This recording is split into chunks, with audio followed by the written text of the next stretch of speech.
Hello, and welcome to another episode of Charles' Weekly Parti. I'm Charles, your host, and before I get started with what's bound to be an interesting episode, let's roll the intro.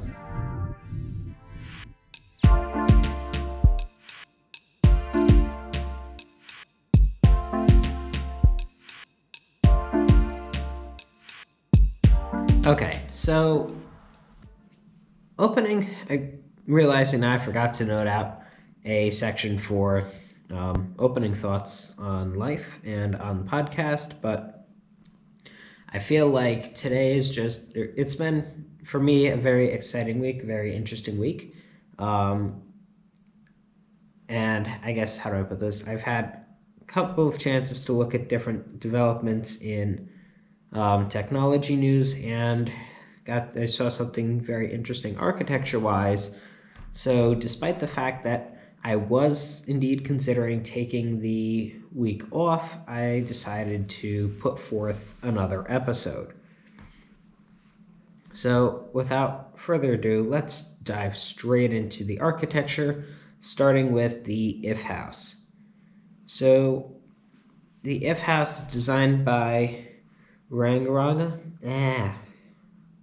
So the If House is designed by Rangrona, and it is located in Kecamatan, Sukasari, Indonesia.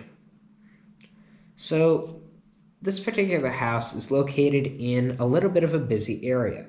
So the facade and the exterior in general is sort of designed with trying to keep privacy in mind, because for those people who have lived in a more mainstream environment, and by mainstream I mean if you're there's a big difference between living off of a dead-end side road versus living right on one of the most busy roads in your area. And the difference is, the busier road, you're going to have a lot of people going by. You're going to have a lot of people walking by, so big glass picture windows is not necessarily something you're going to find as a desirable feature. I know where I am, most of the people who have picture windows facing the those people who live on a busy roads, even some of the people who live on side roads, picture windows have the blinds drawn most of the time so that you can't see what's going on. And personally, I feel like that's a more modern shift in the way things happen, or in modern day, because I remember, I don't think it was all too long ago where you'd have, or your picture window would be something of, this is a big light source that shows one of the most important rooms in the building. That this is where to have gatherings to sort of enjoy time with other people, area to have guests, all that fun stuff. And yet we are looking at it in a different light now. So instead of the picture window being open so that you can see out, and as the case goes, people could end up seeing in, we've shifted that course so that most people on their houses have the picture window blinds drawn. And it brings up an interesting curiosity question, which is how to balance having a space nice and daylit when you want it to be, but also having privacy when you want it. And I think the modern sort of solution for that is having two sets of blinds for most windows, or possibly, if you have the budget for it, getting electrostatic glass and a set of room darkening blinds. Because the thing is, what electrostatic glass will do is, when energized, the glass becomes transparent, but when you remove that energy, the glass becomes translucent, which means you have glass that can be frosted or clear at the flip of a switch. And because the way it works, I mentioned specifically that it's transparent when powered. provides a little bit of a safety or security feature where if you do lose power, the windows that you have the option to be private or not private are by default in a privacy state. So sort of like how modern access control systems will have a locking mechanism in place so that if the power goes out, the building is still locked. You can get out just fine, but you can't. But if you're going to be in a state of you can either get in or anyone can get in or no one can get in, they will fail in a state where no one can get in. And that's just a nice little modern trend, leaning on the side of caution versus you have caution and inconvenience versus convenience and possible risk. And how to apply that to architecture gets to be interesting, and not only in regards to this house. So how exactly do we design the houses of the future to take that into account? So right now, the room I'm in has a pretty large window in it. However, for the sake of the fact that I'm using a camera on the podcast, I can't have the lighting fluctuations, so I have to draw the blinds, which allow me to see that there is light outside, but it doesn't allow visuals through it. And it gets to be a really interesting thing, right?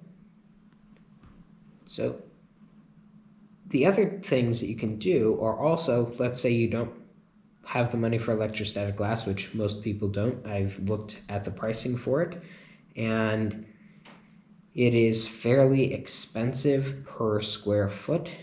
I'm not entirely sure, but I think it's pretty power efficient, so you don't need to worry as much on that front. But a question still pertains. So what do you do if, let's say, you can't afford the electrostatic glass and you can't afford to have 2 sets of blinds? Because you can have, like I said, the easiest thing to do to balance daylight and having the availability to minimize daylighting is to have a set of room darkening blinds available.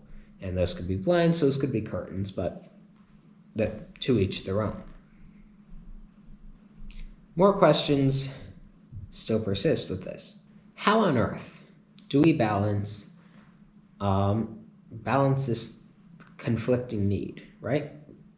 And also, the other question is, like I mentioned before, how did we get to where we are now versus the good old days, so to speak, of everyone having their picture windows open? So maybe if you could see if someone's watching the news, maybe you catch a glimpse of, oh, this is what's going on today. As odd and creepy as that sounds, but I guess that's partially why we have the issue with these. So what happens in this house is there is no real picture window.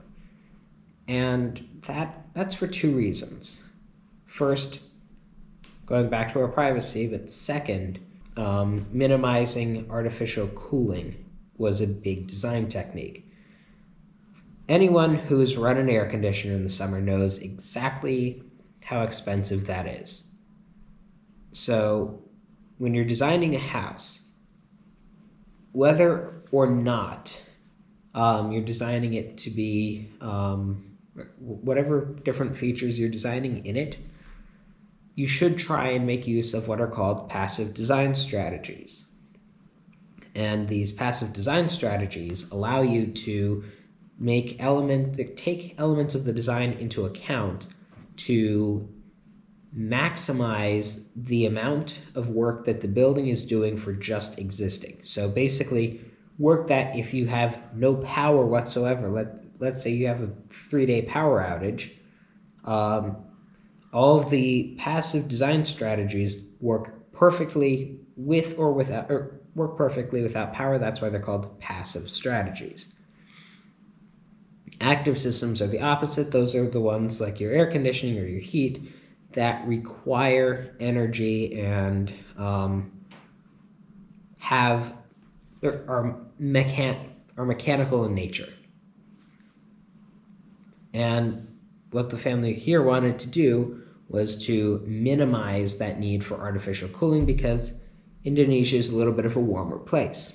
So you don't want to have to pay a lot of money for a house and then have to pay a lot of money to keep the house cool. And it's also a huge energy demand, right?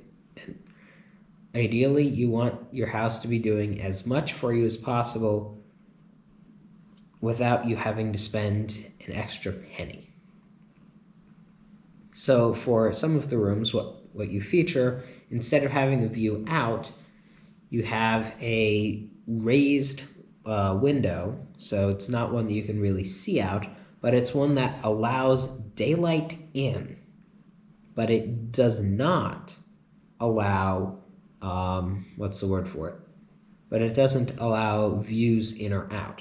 So you have the privacy aspect, you're minimizing your artificial lighting, and the less direct sunlight that gets in, the less the interior space is going to heat up, because glass windows, when you get direct sunlight, provide your favorite greenhouse effect, where you have the light coming in, but not only the light, you have some energy coming in from the sun as well.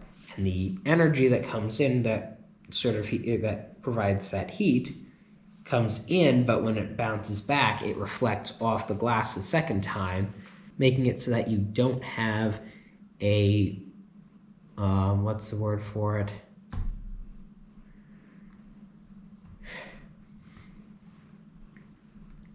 Making it so that you don't have a way of the heat easily escaping. That's why another design technique, if you want to have a lot of windows in a warmer area, would be to have two areas of glass with an air gap between that allows air to go through the building or enter in from the lowest point of the wall of windows and raise up, so as air heats, it rises. So what happens is the air starts going between the two sets of windows is that the sun heats it up, it rises, more air enters from the bottom, and that air gets warmed up instead of the air inside of the actual building, making it so that you're heating something else instead of making it so you're heating the air that's going straight back outside instead of heating the air inside, which would make your occupants uncomfortable.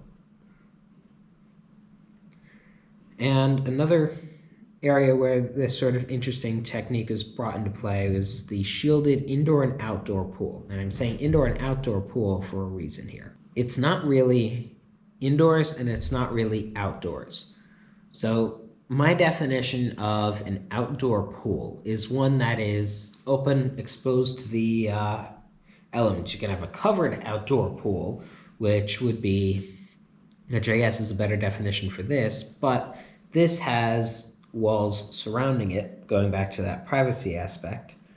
And you have to look at it carefully because you could tell that there are two sets of walls, which separating the pool space from the rest of the interior space. There's also enough daylighting there that I am fairly confident that the building that area is not conditioned and it's may or may not be entirely sheltered from the elements. So that brings up some more interesting questions, but the general answers I'm able to put forth are that partial reasons for doing that are so that you have the privacy of an indoor pool environment with the comfort of an outdoor pool environment, and also the fact that the pool area is going to have a higher humidity.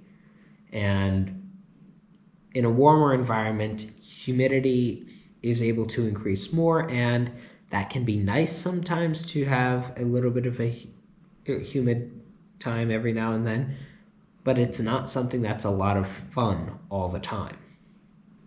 So we have our desired ranges of humidity, and too much, and you're stuck in, you can feel that the air is a lot more moist.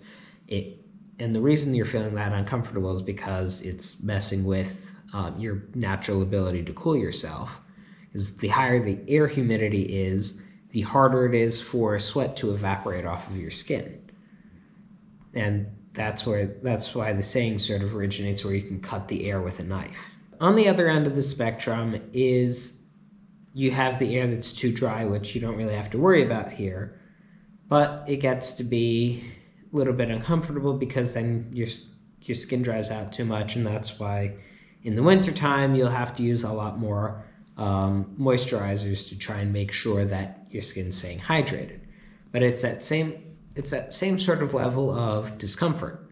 Besides my tangents on those two specific sort of areas of the house, I do want to note out that the materiality of it, you have some windows that allow a couple of pretty big windows on one of the faces of the house. I know you can't just straight see in or out through them. So right behind those windows, there's the first thing that you see is actually a wall. So it's interesting how that sort of works out, but that's providing that the daylight without the direct sunlight. Also, going back to just a materiality focus, I can't tell exactly what wall material is in use here, but it looks like either concrete or a stucco material. The rest of the house sort of just has different little bits of materiality. It shifts a little bit throughout. So the kitchen has a little bit more of a darker tonality to it. Feels more like cocoa beans, more like the tone you'd see in a Starbucks cafe. And just the outside features mostly you have wood, a little bit of glass, and a nice smooth white material. Another good passive design strategy, because the color white reflects the most light, which prevents heating of the space more than you need. And concrete provides a really good sort of thermal lag. So I'm not entirely sure what the climate's like at night, but if you have a hot day and a cool night, a concrete wall having thermal lag will sort of allow the heat to pass through, but slowly enough, where by the time the heat goes through, it's cool and you actually want the air to be a little bit warmer. And I think last but not least, something that sort of makes me feel like a Frank Lloyd Wright type move is that the sort of door to access the house is not straight out open to the public. It's concealed behind a wall. Anyway, despite as much as I'd like to continue talking about both this house and and more about passive design strategies that are really interesting, I think I need to shift gears a little bit, looking at the clock, to make sure that I fit in the rest of what I had planned for today. And I'm going to start with one of the first things that caught my attention, the EU's new rules. So right now, the European Union is considering a new new set of rules called the Digital Markets Act, which is currently making its way through the European Union government and would force tech giants, if passed into law, to allow alternate app stores, allow the sideloading of apps, and enable interoperability with messaging apps. So what that would mean is, I know last year I talked a lot about the Epic versus Apple lawsuit, and one of the key parts of that was the fact that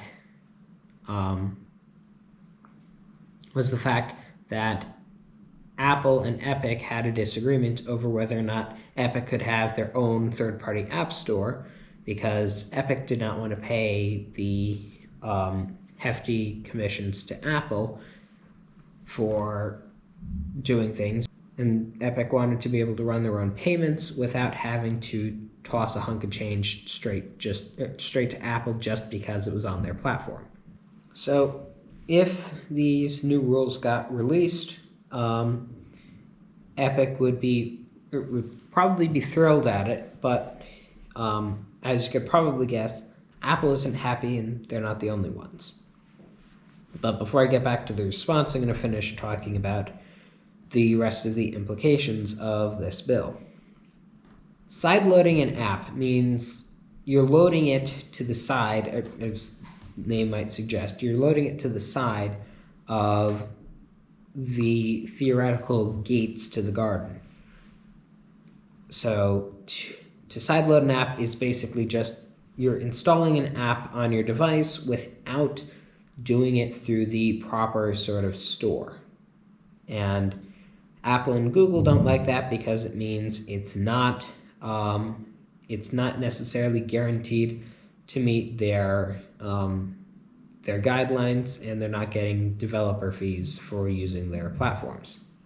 Last but not least, the bill would enable interoperability with messaging apps, and that means pretty much exactly what it would suggest. So let's say using, I forget the names of them, but one of Facebook's programs, the name's completely slipping my mind right now, would have to work with iMessage, which would have to work with Telegram, which would have to work with a whole bunch of other things.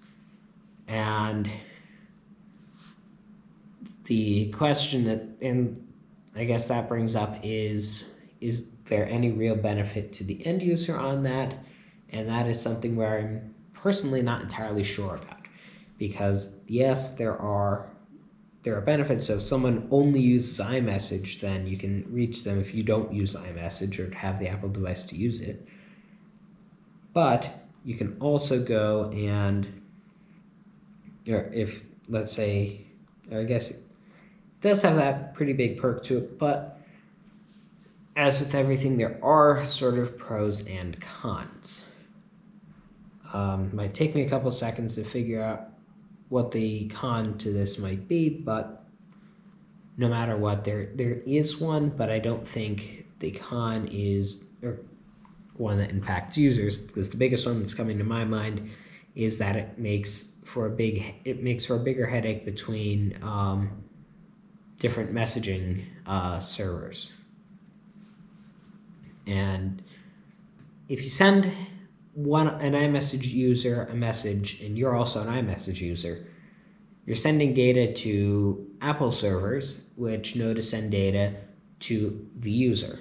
So that's sort of one way to their servers and one way back to the user, or to the person who's getting the actual message. Whereas if you were using another piece, or let's say you were using a Google service, for example. I think Google Chat is what they call it now. So if you're using iMessage, you send it to a user on Google Chat. So your message goes to Apple servers, which sends it over to Google servers, which send it down to the appropriate party. The other little sort of logistic is figuring out how to properly direct a message, how to know which server it's going to, and making sure that you are sending the right message to the right person and that they're actually going to be able to see it. Last but not least comes down to end-to-end encryption. So different companies have significantly different privacy policies regarding this. I know for one, iMessage is an end-to-end encryption piece. So if I send another iMessage user a message, Apple can't actually see what's in the message because it gets encrypted using a, what do you call it? Without going too far into how encryption works, it gets encrypted before it leaves my device.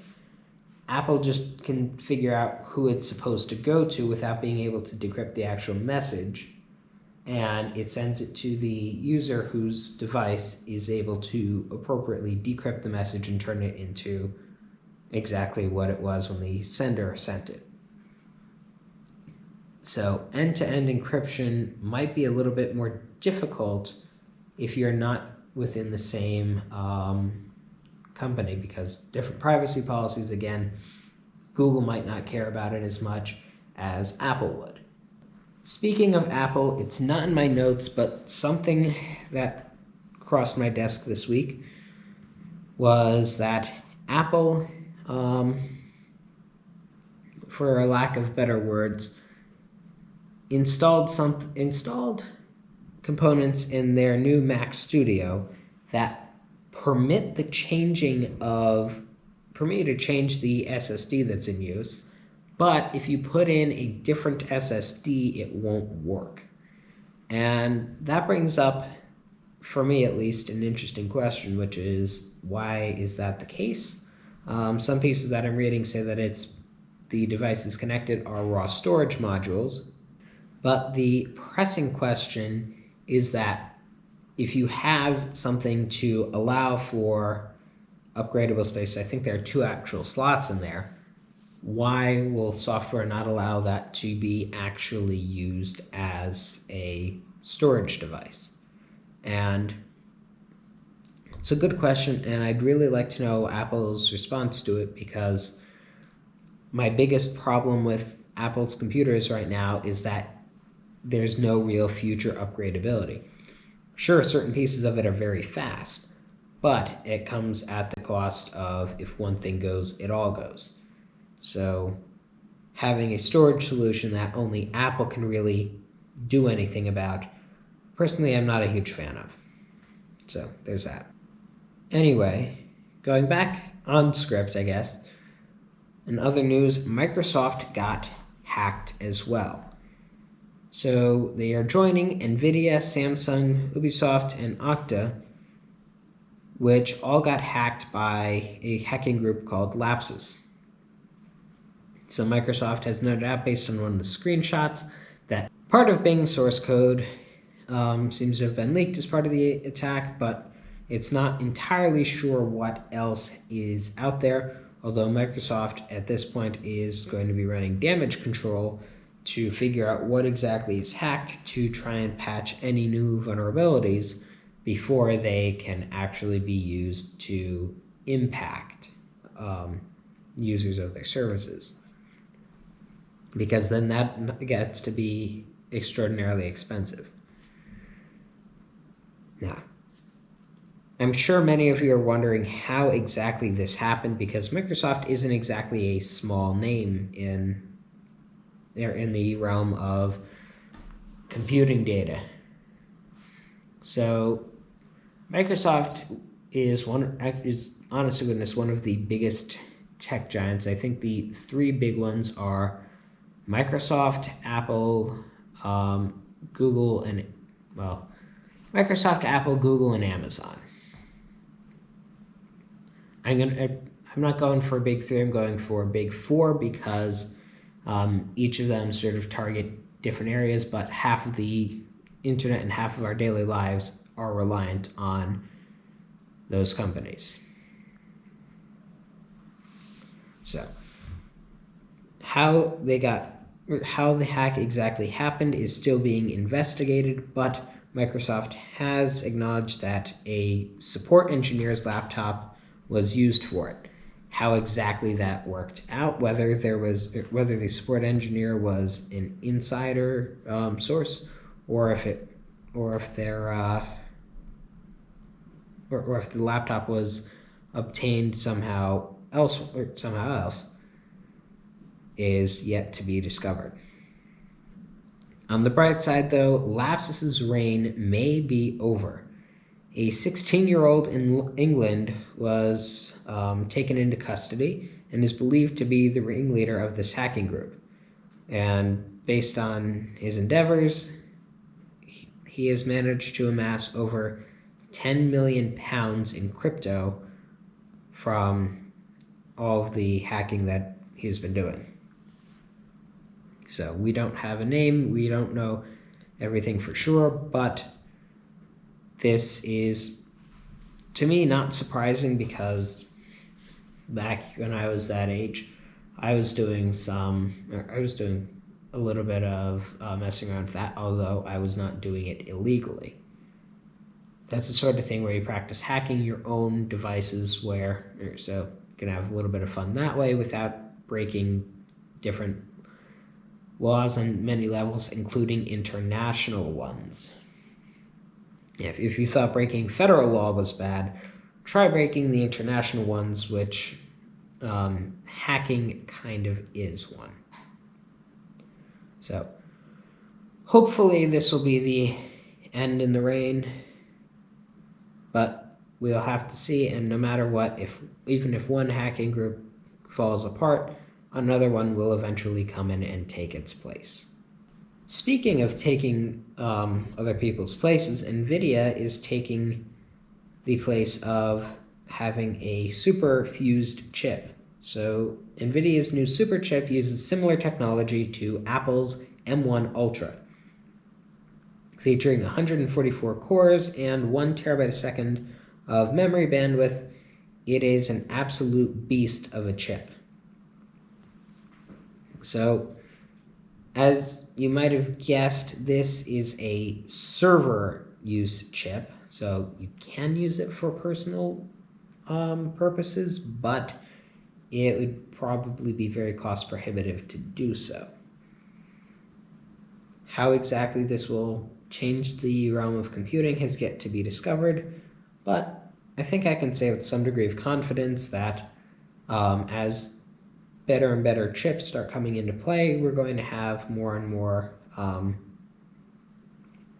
fun with what we can do with computing. So my thoughts on it are just that it's an interesting development to see. Can't wait. I'm sure that there are some people who are going to take it and try and use it for personal computing purposes, which I look forward to immensely. And other than that, I think that's pretty much it for today. So I do hope you've enjoyed this episode.